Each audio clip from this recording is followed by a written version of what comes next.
না, আপনাদের কন্ট্রোল করার জন্য যদি সিসি ক্যামেরা লাগে তাহলে তো আর বলার কিছু নাই। কারণ এখানে তো ছোট কেউ নাই, সব মোটামুটি অ্যাডাল্ট সবাই।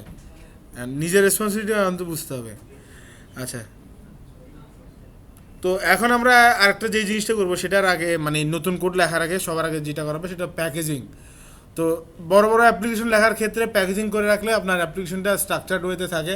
আর যে কেউ যদি, অন্য কেউ আপনি ছাড়া আপনার প্রজেক্টে কাজ করে, তাহলে সহজে বুঝতে পারবে যে এখানে কী কী ধরনের ক্লাস আছে, এবং কখনো যদি কোনো চেঞ্জ আনতে হয় আমার, কোন ক্লাসে আমি ওপেন করলে ওটাতে আমি কাজ করতে পারবো। তো এখানে আমরা যেই জিনিসগুলো আছে এগুলো আমরা ওই প্যাটার্ন অনুযায়ী প্যাকেজিং করে ফেলবো। প্যাকেজিং কিছু না, সিম্পল একটা ফোল্ডার আপনি রাখতেছেন, আর কিছু না।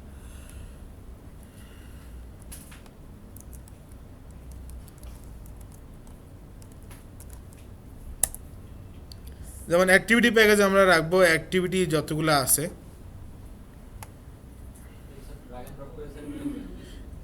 এটা তো প্যাকেজ যদি আপনি অ্যাক্টিভিটি ক্রিয়েট করার পরে ক্রিয়েট করেন তাহলে তো আপনার ড্র্যাগ অ্যান্ড ড্রপ করেই নিতে হবে। আর যদি আপনি প্যাকেজ ক্রিয়েট করে তারপর অ্যাক্টিভিটি ক্রিয়েট করেন তাহলে তো সমস্যা না, আপনি ওই প্যাকেজেই তো করছেন ক্লাসটা তৈরি।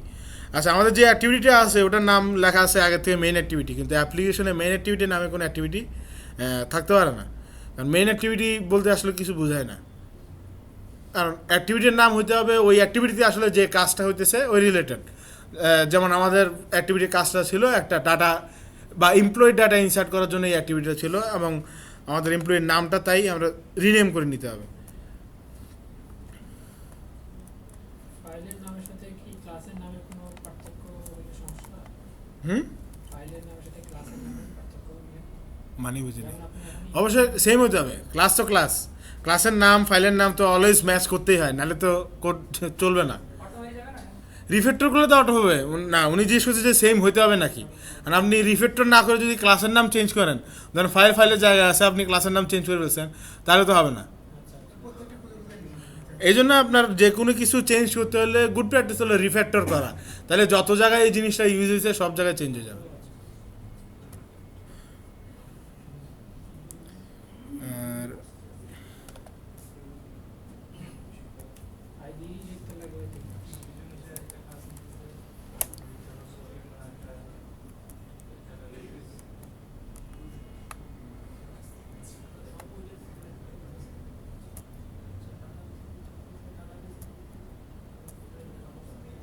এই যে স্যার আপনি ফোল্ডার মধ্যে নিয়ে গেলেন, সঙ্গে সঙ্গে কি আমরা ফোল্ডার যেখানে মানে প্যাকেজ ইম্পোর্ট হওয়ার কথা ছিল সেখানে ইম্পোর্ট হয়ে গেছে? হ্যাঁ, এটা রিফ্যাক্টর হয়ে গেছে না, কারণ রাখার পরে কিন্তু আমার একটা উইন্ডো আসছে যে আমি এটা রিফ্যাক্টর করবো না কি করবো না, ওকে দেওয়ার ফলেই তো গেছে, না যাইতো না।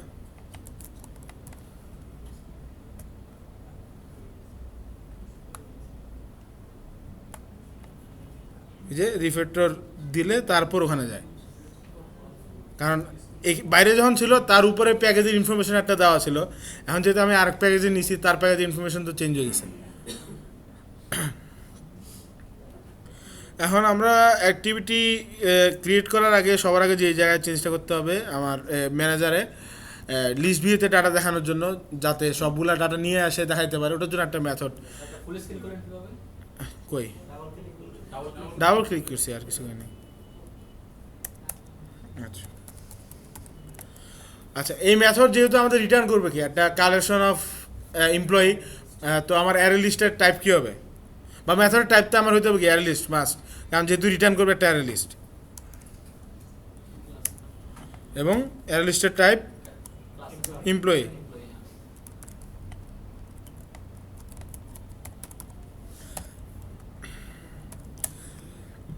এটা যেহেতু আমি গেট করতেছি এই জন্য এটার কোনো প্যারামিটার লাগে নাই। তো এটার ক্ষেত্রেও সেম এক্সিউলাইট আমার ওপেন করতে হবে, কিন্তু এই ক্ষেত্রে আমার রিড মোডে, রাইট মোডে ওপেন করবো না।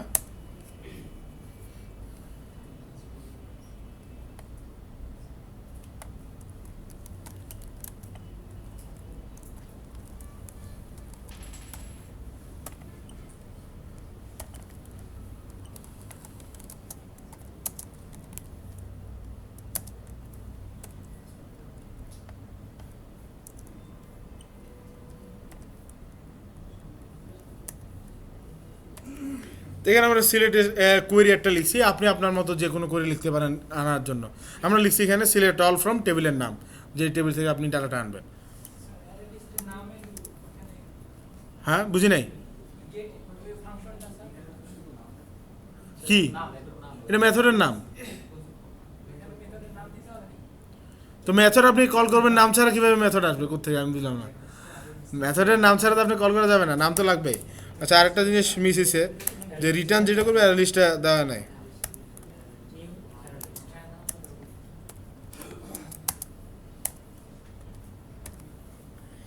আচ্ছা, এই আর লিস্টটা স্যার আমরা কেন উপরে ডিক্লেয়ার করলাম না ক্লাস লেভেলে?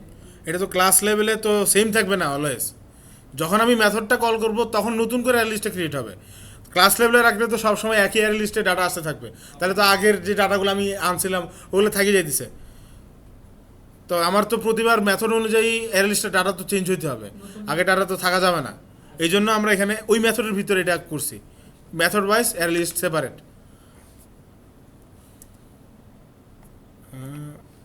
আচ্ছা,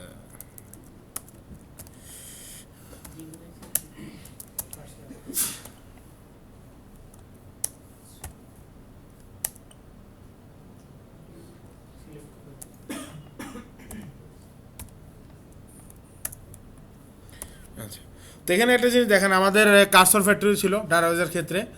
ওই কার্সর ফ্যাক্টরিতে বলা হতো যদি আমরা দিতাম কার্সরের বিহেভিয়ারটা, এবং এই কার্সর হলো সেটা। কার্সরের কাজ হলো ডাটাবেজের এসকিউলেটেড ডাটাবেজ থেকে ডাটা রিড করে নিয়ে আসা, এবং এই কার্সরটা অনেকটা পয়েন্টারের মতো আপনার বিহেভিয়ার করে। আপনার কার্সরকে পয়েন্ট করে দিতে হয় যে কোন ডাটাটা সে রিড করবে। প্রথম পজিশনে রিড করতে হয়, তারপরে তাকে বলে দিতে যে নেক্সট পজিশনে যাও। নাইলে কিন্তু সবসময় যদি নেক্সট পজিশনে তারা না পাঠান, দেখবেন আপনার ডাটাবেজে ডাটা আছে 5টা, সে 5টা ডাটাই রিটার্ন করবে, দেখবেন সব ডাটা সেম, প্রথম ডাটাই সে বারবার রিটার্ন করতেছে।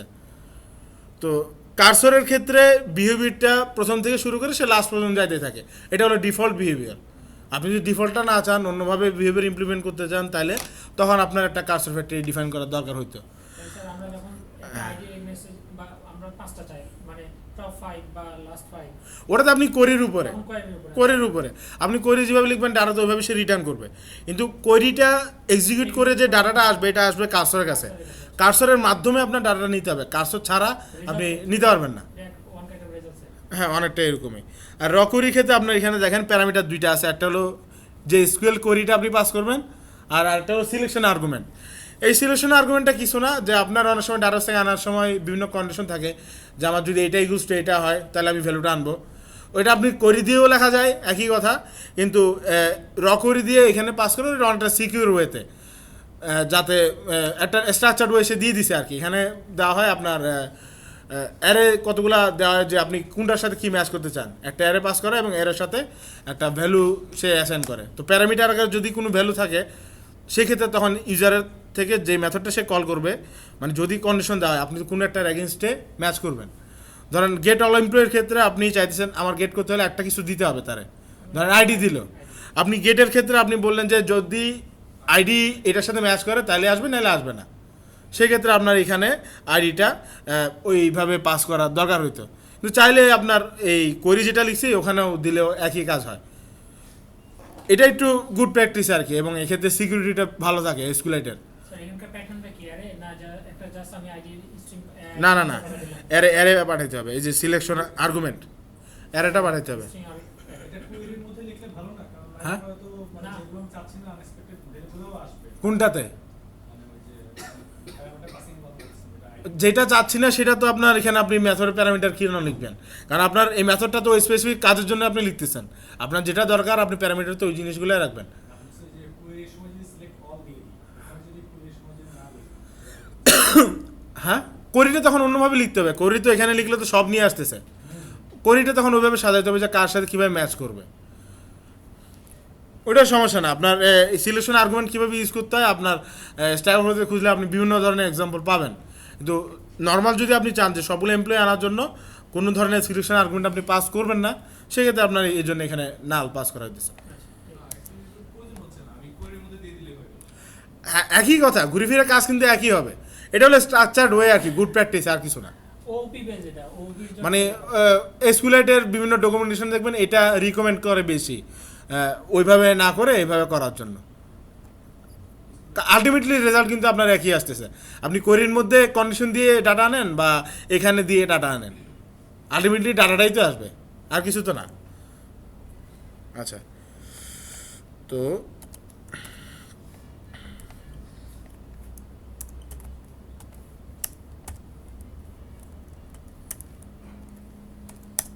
আচ্ছা, এখানে আমরা চেক করছি cursor dot move too fast. Cursor dot move too fast true তখনই হবে যখন এখানে কোয়েরি যেটা আমার চালানো হয়েছে ওইটার এগেনস্টে কোনো ডাটা আসছে। তার মানে আমার জন্য যদি ডাটা থাকে তাহলেই তো আমি ডাটা রিড করবো, ডাটা না থাকলে তো রিড করার দরকার নাই। তো cursor dot move too fast থাকলে পরে আপনি লুপ দিয়ে ডাটা একটা পর একটা নিয়ে আসার চেষ্টা করবেন।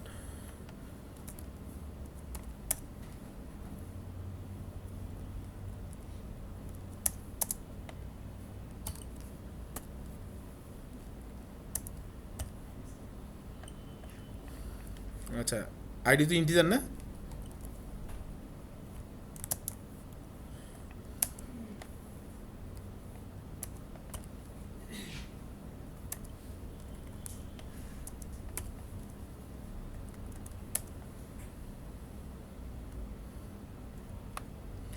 আপনারা যদি খেয়াল করেন এখানে কিছু না, আমার আইডিটা আমার ডাটাবেজে আছে, ডাটা আনতে চাইতেছি, যেহেতু কার্সরের কাছে ডাটা আছে। আপনি স্টেপ বাই স্টেপ যদি চিন্তা করি, কার্সর থেকে যে ডাটাটা আমি আনবো ওটা একটা ইন্টিজার টাইপের ডাটা, এই জন্য কার্সর ডট দিয়ে গেট ইন্টিজার দিছি। তো গেট ইন্টিজার দেওয়ার পরে যেটা আমার কাছে চাইতেছে সেটা হলো কলাম ইন্ডেক্স নাম্বার। তো আমার যে কলামটা আছে, আমি কলামের নাম জানি, কলামের ইন্ডেক্স কত এটা তো জানি না। তো এই জন্য আমরা দিয়েছি cursor dot gate column index, মানে কলামের ইন্ডেক্সটা বের করার জন্য। তো গেট কলাম ইন্ডেক্সের ক্ষেত্রে কলামের নামটা তো আমার দিতে হবে। তো গেট কলাম ইন্ডেক্সে তখন আমরা যে কলামের ডাটাটা চাই সেই কলামের নামটা এখানে পাস করে দিলাম, তাইলে সে ওই কলামের এগেনস্টে যে ভ্যালুটা আছে সে ওটা দিয়ে দিবে।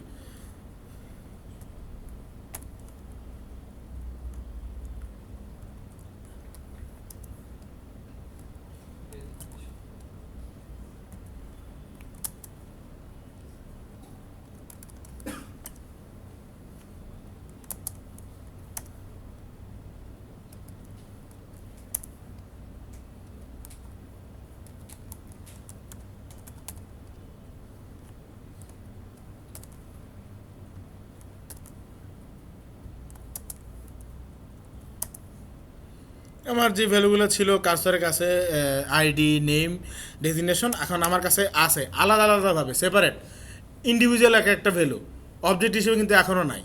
তো আমার অবজেক্টের কনসেপ্টের জন্য মিনিমাম ভ্যালু দরকার ছিল এখন তিনটা অ্যাভেলেবল। এখন আমি অবজেক্ট তৈরি করে অবজেক্ট আকারে লিস্টে তখন পাস করতে পারি এখন। আচ্ছা, সরি,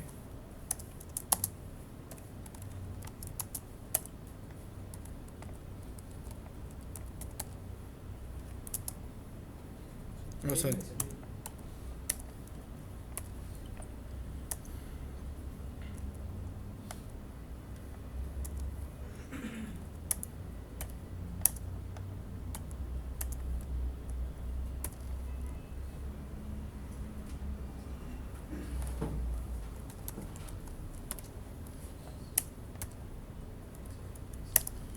তো আমার লুপটা ততক্ষণই চলবে যদি নেক্সটে কোনো এলিমেন্ট থাকে। আর যদি নেক্সটে কোনো রিড করার জন্য কোনো ডাটা না থাকে তাহলে আর লুপটা এই পর্যন্তই কাজ করে শেষ। তো এইটা রিটার্ন আলটিমেটলি অ্যাড করার পর যে অ্যালিস্টটা হয়েছে অ্যালিস্টটা আমরা রিটার্ন করে দিব। এখন আমার কাছে এই ডাটাবেসে যতগুলো এমপ্লয়ি আছে সবগুলা অবজেক্ট সহ একটা অ্যারে লিস্ট আছে। তো এখন আমাদের যে কাজটা করতে হবে সেটা হলো একটা অ্যাক্টিভিটি তৈরি করি, যেহেতু অ্যাক্টিভিটি আলাদা একটা লিস্টে দেখাইতে হবে।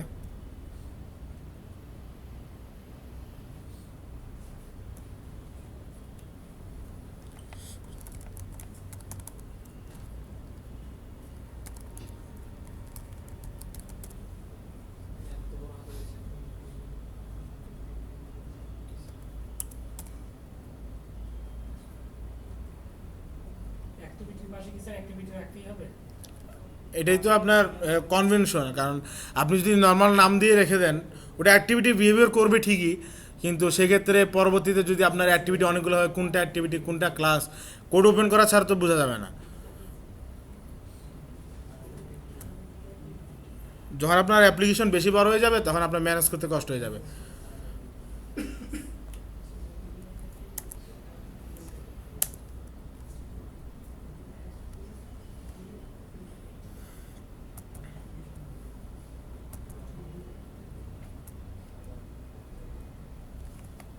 ভিডিও রান করছে।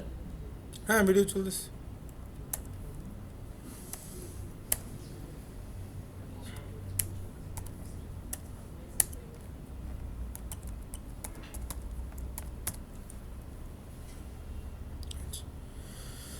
এটা হলো আমার অ্যাক্টিভিটির লিস্ট ভিউ, যে এখানে যেহেতু আমাদের এমপ্লয়ি ক্লাসের মধ্যে ডাটা আছে কয়টা, নেম আর ডেজিগনেশন, দুইটা আলাদা আলাদা ডাটা। তো এই ক্ষেত্রে যদি আপনার সেপারেট কোনো অ্যাকশন না থাকে, শর্টকাট ট্রিক হলে আপনি লিস্ট ভিউতে স্ট্রিং দুইটা কনকেট করে একটা টেক্সট ভিউতে কিন্তু দেখাই দেওয়া যায়। দুইটা ডাটাই কিন্তু তখন শো করবে। কিন্তু কখনও যদি আপনার আলাদা আলাদা কম্পোনেন্টে আলাদা আলাদা অ্যাকশন দেওয়ার দরকার হয়, যে নেমে ক্লিক করলে একটা কাজ হবে, ডেজিগনেশনে ক্লিক করলে আরেকটা কাজ হবে, ওই ক্ষেত্রে তো তখন আপনি ইন্ডিভিজুয়াল অ্যাকশন দেওয়ার ক্যাপাসিটিটা তখন থাকবে না। কারণ যেহেতু আপনি একটা কম্পোনেন্টের মধ্যে ঢুকে দিচ্ছেন, তখন তো আর আলাদা হিসেবে নাই, তখন তো একটা হয়ে গেছে। ওই ক্ষেত্রে তখন আপনার ওই ধরনের ফিচার যদি ইউজ করতে হয়, তাহলে আপনার কাস্টমার একটা মাস্ট ইমপ্লিমেন্ট করতেই হবে। তো কাস্টমারটারে তো আমার যেহেতু আলাদা লেআউট একটা দিতে হয়, যে আমার এই প্রতিটা লিস্ট ভিউর রোয়ের ডিজাইনটা কীরকম হবে, তো ওটার আগে আমরা একটা স্যাম্পল ডিজাইন করে ফেলি লেআউটের জন্য। আমাদের যেহেতু ডাটা আছে দুইটা, শুধু দুইটা টেক্সট ভিউ থাকবে এখানে, আর কিছু না।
আচ্ছা, তো এখানে আমরা লেআউটের ক্ষেত্রে মার্জিন 8 dB দিছি, কারণ হলো অনেক সময় দেখা যায় বিভিন্ন ক্ষেত্রে আপনার বাটন দুইটা যদি কখনো পাশাপাশি দেন, অনেক সময় দেখা অতিরিক্ত বাটন হলে বাটনের থেকে একটা বাটনের গ্যাপ যদি না থাকে, আপনি এক বাটন প্রেস করতে যায়, অনেক সময় দেখা যায় আরেক বাটন প্রেস হয়ে গেছে, স্ক্রিন যদি ছোটো হয়। তো সেই ক্ষেত্রে স্ট্যান্ডার্ড হলো যে কোনো কম্পোনেন্টের ক্ষেত্রে মিনিমাম ডিস্টেন্স আপনার 8 dB থাকতেই হবে, মানে ফিঙ্গার টিপ ডিস্টেন্স যেটার বলে, মানে যাতে একটাতে প্রেস করতে গিয়ে আপনি আরেকটাতে ভুলে কখনো প্রেস না পড়ে।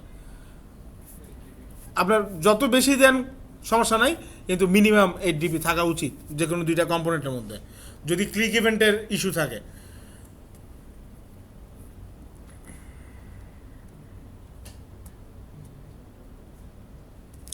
আচ্ছা, আমার টেক্সট ভিউ এখন দেওয়া আছে, লেআউটে কোনো কাজ নাই। এখন আমাদের শুধু কাস্টম অ্যাডাপ্টারটা তৈরি করতে হবে। আলাদা একটা লেআউট নেই। এটা আমরা করছি ওই টেক্সট লিস্ট ভিউর প্রতিটা রোয়ের ডিজাইনটা কীরকম হবে, এটা কিন্তু গত ক্লাসে করা হয়েছে। কাস্টম লেআউট আমরা করছিলাম না, কাস্টম লেআউট করা হয়েছে, কিন্তু সেক্ষেত্রে আমার একটা টেক্সট ভিউ ছিল, আলাদা লেআউট দিয়ে করছি প্রতিটা রোয়ের ডিজাইন। এখন আমরা করতেছি একটা টেক্সট ভিউ জায়গায় দুইটা টেক্সট ভিউ, কারণ একটা টেক্সট যদি আপনার চেঞ্জ হয়, সেক্ষেত্রে নর্মাল অ্যাডাপ্টার বেসিক যেটা আছে ওটা দিয়ে আমার কাজ চলে। যখন একটার বেশি টেক্সট চেঞ্জ হয়, তখন আপনার কাস্টম অ্যাডাপ্টার যাইতে হবে। সেইখানে অনেক কনফিউজিং একটা জায়গা, যেমন একটা লিস্ট ভিউ তৈরি করলেন, হ্যাঁ, তার সাথে আপনি অ্যাডাপ্টার সেট করবেন, আর এখানে একটা লেআউট তৈরি করলেন। অ্যাডাপ্টার এই লেআউটটা থাকবে। অ্যাডাপ্টার এই লেআউটটা অ্যাডাপ্টারে সেট করে দেবেন। হ্যাঁ অ্যাডাপ্টার এই জিনিসটাকে লিস্ট ভিউ সেট করবে। হ্যাঁ, আর লিস্ট ভিউটা তখন ওই অ্যাক্টিভিটি দিয়ে আমরা লিস্ট ভিউটা তো অ্যাক্টিভিটি লেআউটেই আছে, অন্য কোথাও তো নাই। যে অ্যাক্টিভিটিটা ডিসপ্লেতে আসবে ওই অ্যাক্টিভিটি লেআউটটিতে আছে। স্যার এই লেআউটটা স্যার কোথায় সেট করছেন মানে আলাদা এটা সেট করবো আমরা অ্যাডাপ্টার ক্লাসের মধ্যে।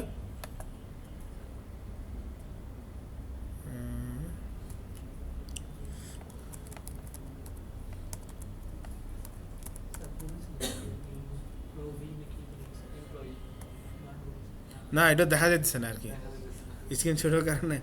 আচ্ছা, তো অ্যাডাপ্টারের ক্ষেত্রে অনেকটা অ্যাক্টিভিটির মতোই, এই অ্যাক্টিভিটি ক্লাসকে ইনহেরিট করতে হয়। এখানেও অ্যাডাপ্টার যে কোনো একটা ক্লাসকে ইনহেরিট করতে হবে। তো বেসিক্যালি অনেক ধরনের অ্যাডাপ্টার ক্লাস আছে, অ্যাডাপ্টার, বেস অ্যাডাপ্টার, আরও অনেকগুলো আপনারা পাবেন ডকুমেন্টেশন যদি দেখেন। তো ওটার মধ্যে যে কোনো একটাকে ইনহেরিট করলেই চলবে। তো আমরা অ্যাডাপ্টার দিয়ে আপাতত কাজটা চালাতে পারবো। তো এই ক্ষেত্রে গতবার আমরা কিন্তু দেখছিলাম যে অ্যাডাপ্টার ইউজ করার সময় অ্যাডাপ্টার একটা ডাটা টাইপ দেওয়ার লাগে, যেই এয়ার লিস্ট আপনি এখানে দেখাবেন ওটার টাইপ অনুসারে। তো আমাদের যে এয়ার লিস্টটা আসবে এটা হলো একটা এমপ্লয়ি টাইপের। তো এই জন্য আমার অ্যাডাপ্টারের যে টাইপটা হবে ওটাও এমপ্লয়ি টাইপের দিতে হবে।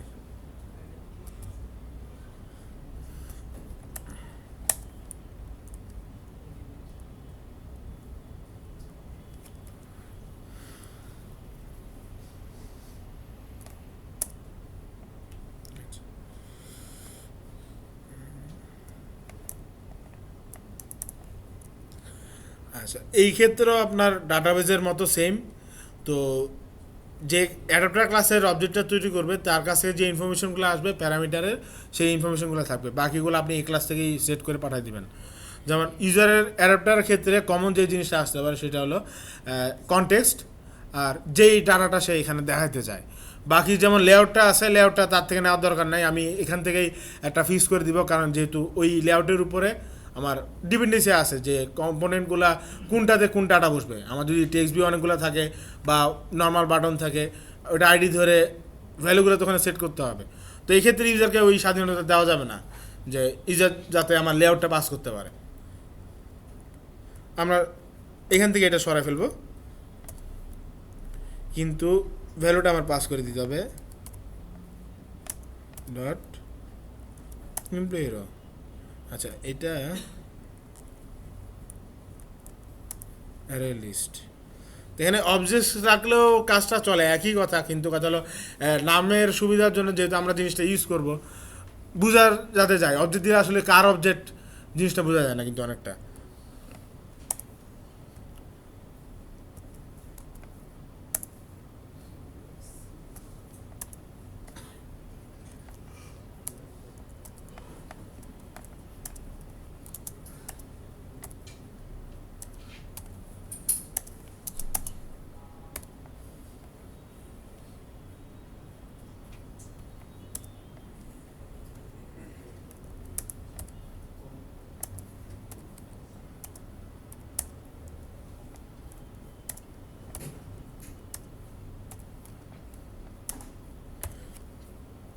আচ্ছা, আমার এই এয়ারলিস্টের ক্ষেত্রে নিউ এয়ারলিস্ট দেওয়া লাগতেছে না, কারণ কি যখন এয়ারলিস্ট যে পাস করবে সে কিন্তু ডাটা সহ এয়ারলিস্টটা পাস করবে।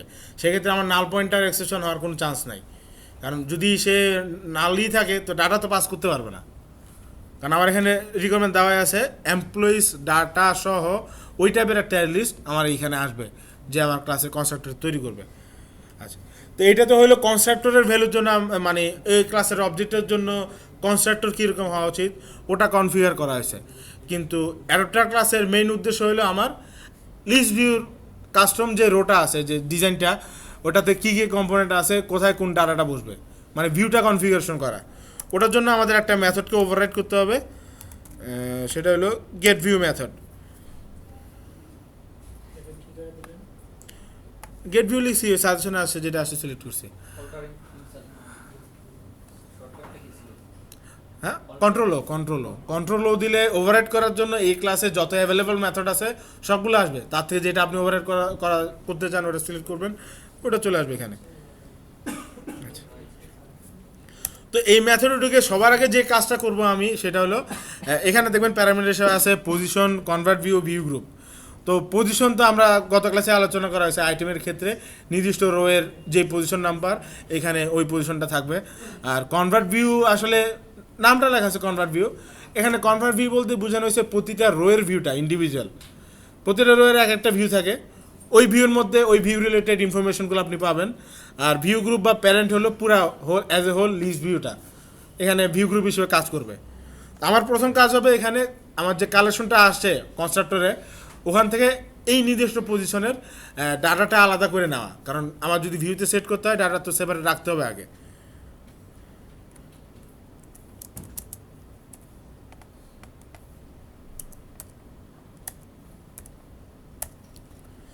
তো এমপ্লয়ি অ্যারে লিস্ট থেকে আমার এই পজিশনে যে ডাটাটা আছে বা যে অবজেক্টটা আছে এমপ্লয়ি টাইপের ওটা আমরা এখানে আলাদা করে নিছি।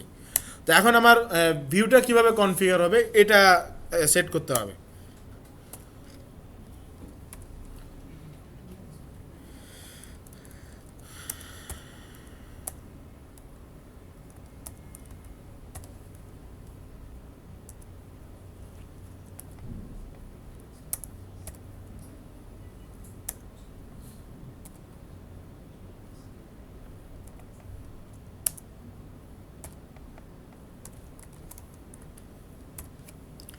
আচ্ছা, তো এখানে আমরা যে ভ্যালুগুলো পাস করছি একটা জিনিস খেয়াল করে এখানে আমার লেআউট ইনফ্লেটার নিয়ে আসতে হয়েছে, কারণ আমার যে অ্যাক্টিভিটিতে যে লিস্ট ভিউটা আছে ওখানে লিস্ট ভিউতে কিন্তু টেক্সট ভিউগুলোর ডিজাইন দেওয়া নাই, ওটা একটা আলাদা এক্সএমএল ফাইলে, কিন্তু ওই ডিজাইনটাই আমার লিস্ট ভিউর মধ্যে দেখাইতে হইতেছে প্রতিটা রোয়ের ক্ষেত্রে।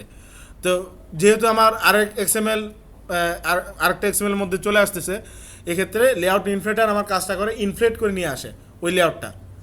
লেআউট ইনফ্লেটার আপনারা এই কাস্টমার লেআউট ছাড়াও আরও বিভিন্ন ক্ষেত্রে অনেক সময় ইউজ করা হবে, মানে আরেকটা লেআউটের উপরে অন্য কোনো লেআউট যদি ইনফ্লেট করে নিয়ে আসতে হয় এই লেআউট ইনফ্লেটার আপনার সেই কাজটা করে দেয় আর কি।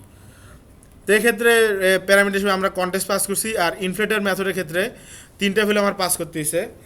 একটা হলো রিসোর্স, মানে যেই লেআউটটা আমি ইনফ্লেট করতে চাই সেই লেআউটটা, আর পরেরটা হলো ভিউ গ্রুপ এক্ষেত্রে প্যারেন্ট, এবং পরেরটা হলো বুলিয়ান অ্যাটাচ টু রুট, আমি এই ভিউটা কি রুটের সাথে অ্যাটাচ করব নাকি, মানে যেই লেআউটে আমি ইনফ্লেট করতেছি। তো এই ক্ষেত্রে আমরা প্যারামিটার ফলস রাখছি, কারণ হলো আমরা যে ভিউটা ইনফ্লেট করছি যেখানে ওটা কোনো ভিউ না, ওটা ভিউ গ্রুপ। কারণ লেআউট ফাইলের মধ্যে একটা লিনিয়ার লেআউট বা রিলেটিভ লেআউট যাই থাকুক তার মধ্যে অনেকগুলো টেক্সট ভিউ থাকতে পারে, বাটন থাকতে পারে, আরও বিভিন্ন কিছু থাকতে পারে।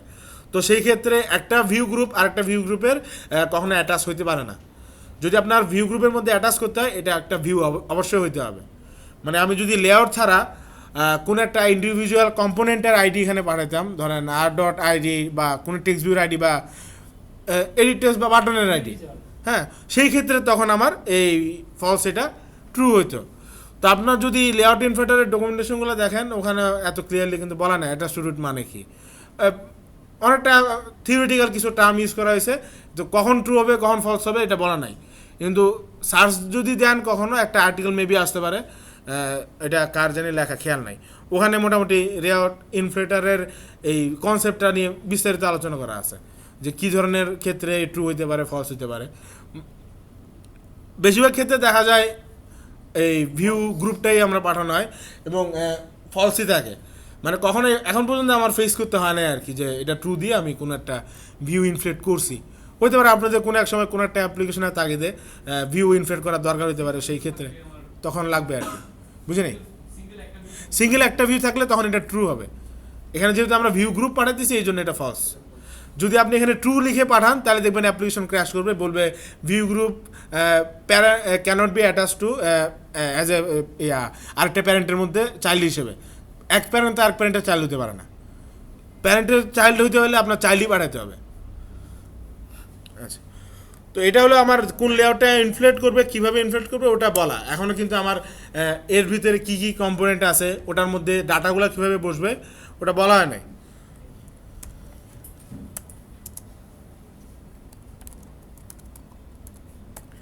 আচ্ছা, তো আমরা অ্যাক্টিভিটির ক্ষেত্রে যে কাজটা করতাম সেটা হলো সরাসরি ফাইন্ড ভিউ আইডি দিলে কিন্তু ভিউটা পেয়ে যেত, কারণ আমার লেআউটের মধ্যে যে কন্টেন্ট ভিউ সেট করা আছে তার থেকে সে নিয়ে আসতো। কিন্তু আমার এই মেথডের ভিতরে আমার স্পেসিফিক একটা ভিউ আছে বা কনভার্ট ভিউ যেটার বলেন। তো এখন আমার লেআউটটা ইনফ্লেট করতেছি কোনটা, কনভার্ট ভিউতে যেটা দেওয়া আছে লেআউট, এবং আমার যে টেক্সট ভিউগুলো আমার ফাইন্ড ভিউ আইডি করার দরকার ওটাও আছে কার কাছে, কনভার্ট ভিউর কাছে। তো আমার যদি ফাইন্ড ভিউ আইডি করতে হয় কনভার্ট ভিউ থেকেই করতে হবে।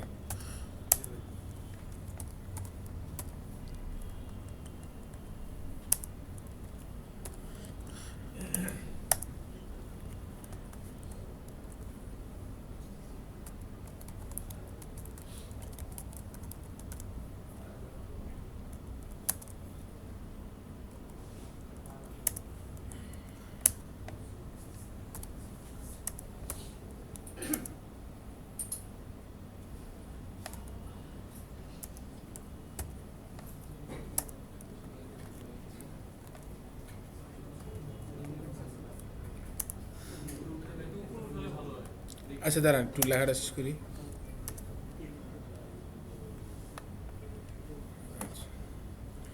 তো এখানে আমরা যে কাজগুলো করছি, এখন কথা হলো ফাইন্ড ভিউ আইডি করার পর ওই টেক্সট বুকগুলোতে অবজেক্ট থেকে ডাটাটা সেপারেট করে সেট টেস্ট করে দেওয়া হয়েছে। তো আলটিমেটলি আমি এতক্ষণ ধরে যে কনভার্ট ভিউটা কনফিগার করা হয়েছে বা আপনারা যে ভিউটা কনফিগার করবেন ওই ভিউটাই আমার রিটার্ন করা দরকার এবং ফাইনালি ওটাই রিটার্ন হবে, যাতে লিস্ট ভিউতে ওই ভিউটা স্পেসিফিক্যালি দেখা যায় এবং ডাটা সেট করা সহ। তো এখন পর্যন্ত যেটা লেখা হয়েছে এটা শুধুমাত্র বেসিক একটা লিস্ট ভিউ দেখানোর জন্য মিনিমাম মেথড। আপনার যদি এটা কিন্তু গুড অ্যাপ্রোচ না, কারণ এটা ক্ষেত্রে হয় কি আপনার যতবার ডাটা যত বেশি ডাটা থাকবে ততবার কিন্তু গেট ভিউ কল হবে, গেট ভিউতে ততবারই আপনার ভিউ ফাইন্ড ভিউ আইডি করতে থাকবে। তো এক্ষেত্রে রিসোর্স নষ্ট হয়। দেখবেন আপনার যদি ডাটা বেশি হয়ে যায় স্ক্রল করতে গেলে, যেহেতু ফাইন্ড ভিউ আইডি করতে হইতেছে তার জন্য তো একটা সময় লাগে, তো ওই ক্ষেত্রে তখন ভিউটা জেনারেট হতে কিছুটা স্লো হয়ে যাবে। 5-10টা ডাটা থাকলে আপনি টের পাবেন না, ওটা তো এমনি চলে আসবে। ডাটা যখন বেশি হয় তখন স্লো হয়ে যাবে। সেই ক্ষেত্রে অন্য একটা কনসেপ্ট ইউজ করতে হয়, ভিউ হোল্ডার দিয়ে আপনাদের ডাটাগুলা যাতে বারবার লোড না হয়, একটা নির্দিষ্ট সময় শুধু লোড হয়, ওইটা ইউজ করা হয় আর কি। ভিউ হোল্ডার কনসেপ্ট ইউজ করা হয়, মানে সে স্ট্যাটিক রেফারেন্স একটা রেখে দেয় প্রথমবার যে ভিউগুলো জেনারেট করে ওটাই। কারণ আলটিমেটলি আপনি দেখেন যে আপনার লিস্ট ভিউতে 100 ডাটা থাকুক 1000 ডাটা থাকুক, আমার তো ভিউ কখনোই চেঞ্জ হবে না। আমার শুধু চেঞ্জ হবে কি ডাটা, কোনটাতে ডাটা আছে কোনটাতে ডাটা নাই, ভিউ সবগুলোর ক্ষেত্রে সেম। তো আমার তো সবগুলোর জন্য ভিউ বারবার জেনারেট করার দরকারও নাই। তো তখন ওই কনসেপ্টটা ইউজ করলে লিস্ট ভিউ বা লিস্ট স্ক্রলিংটা অনেকটা স্মুথ হয়। দেখবেন আপনার যদি কখনো দুইটা লিস্ট ভিউ জেনারেট করে, একটা নর্মাল এই অ্যাপ্রোচে আর একটা ভিউ হোল্ডার দিয়ে করা, দুইটাতে আপনি ধরেন 100-র উপরে ডাটা দিচ্ছেন, স্ক্রল করেন একটা মানে খুব হাইলি ডাটা দেবেন, দুইটার মধ্যে ডিফারেন্সটা তখন প্র্যাকটিক্যালি বোঝা যাবে যে কোনটাতে আমার ফার্স্টলি ডাটা আসতেছে। এখানে প্রথমে সব ডাটা ফেস করে রেখে দেবে। না না, ওইটা না, ডাটা প্রথমে ফেস করবে না, ডাটা বসাইতে হবে সমস্যা নেই, কারণ ডাটা তো অলরেডি আমার কাছে আছে, কিন্তু ভিউ জেনারেট করতে তো একটা সময় লাগে। ভিউটা তখন আর জেনারেট করবে না, অলরেডি যেটা ভিউ জেনারেট হয়ে আসছে ওটা সে রিউজ করা শুরু করবে। তো কাস্টম অ্যাডাপ্টারের জন্য এটা মিনিমাম আর কেমন কিছু লেখার নাই। তো এখন শুধু আমার অ্যাক্টিভিটিতে গিয়ে নর্মাল আমরা অ্যাডাপ্টার যেভাবে সেট করি ওই কোডগুলো শুধু বাকি।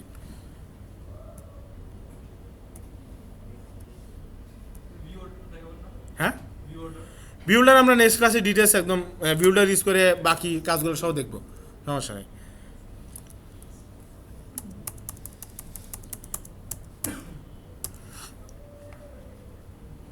আচ্ছা, কই জানি যেতে হবে আমার এটাতে।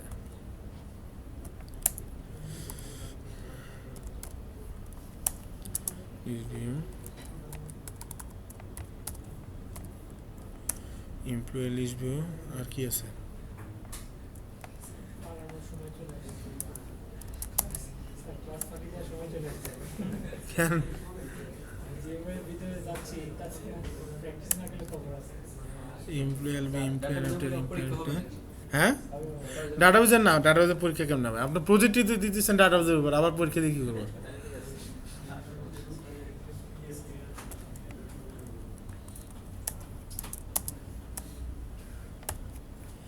এমপ্লয়ি অ্যাডাপ্টার, এমপ্লয়ি ম্যানেজার, আর কিছু দরকার নেই। হ্যাঁ, দেখি এমপ্লয় ম্যানেজারটা কি স্যার? ওই যে আমরা মেথডগুলো যেখানে লিখে রাখছি ডাটাবেজ রিলেটেড, এমপ্লয়ির জন্য অ্যাডের মেথড, গেটের মেথড সবগুলো তো ওই ক্লাসে।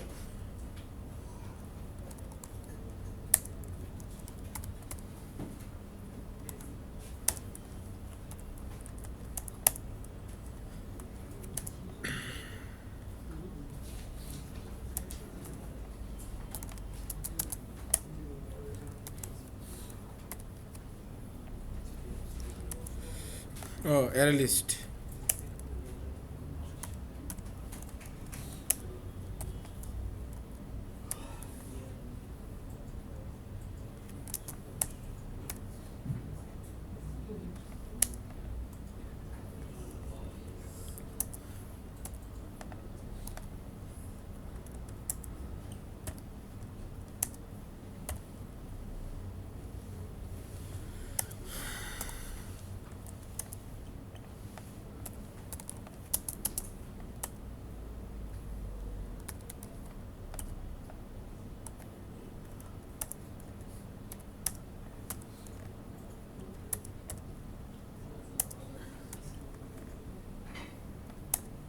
শেষ।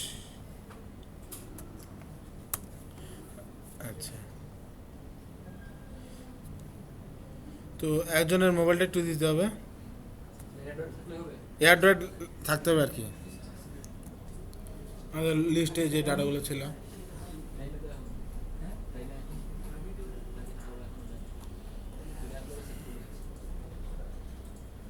তো আমরা নেক্সট ক্লাসে যেটা দেবো সেটা হলো এই যে কোনো একটা পজিশনে ক্লিক করে ওই পজিশনের আইডিটা নিয়ে ওই স্পেসিফিক আইডিটা এডিট করা অথবা ডিলিট করা। তো আজকে পর্যন্ত যে টার্গেট ছিল ইনসার্ট তারপর ভিউ, এইটুকু কমপ্লিট। তো এই পর্যন্ত এখানে যার কারো যদি কোনো কনফিউশন থাকে তো বলতে পারেন। এক সপ্তাহ স্যার অনেক